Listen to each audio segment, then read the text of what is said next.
I think historical biography is important because we all need heroes. My life would have been a complete mess if I hadn't rapidly adopted a succession of heroes to emulate. And I think historical biography is, for me, is really about learning how to be a better person. I think any biography, if it's well written, will engage you with how another person gets through life. I think that is the great appeal of biographies. If someone can do that, that's great. In terms of biographies of artists and writers, which is my thing, I think if you can show how the life fed into the art, then you're giving people a double pleasure because they understand the person, but it so much enhances how you see the work. For me, I suppose a good historical biography is something that engages me with the subject. I want to know more about this person. I want to know what motivated them to live the kind of life that they did. But it's also very thorough and rigorous research into giving the detail of that life and the various different factors that influence that life.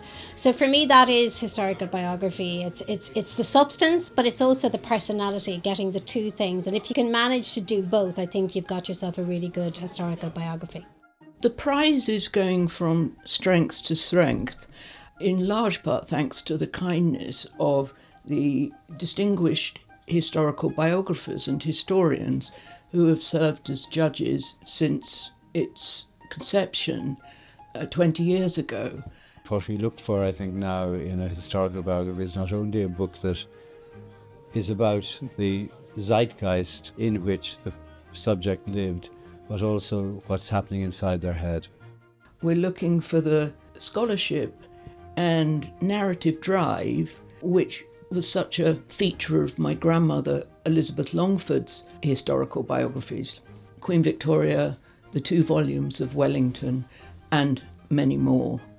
As a historical biographer, I suppose the really important thing about prizes like this is that they exist and they recognise historical biography.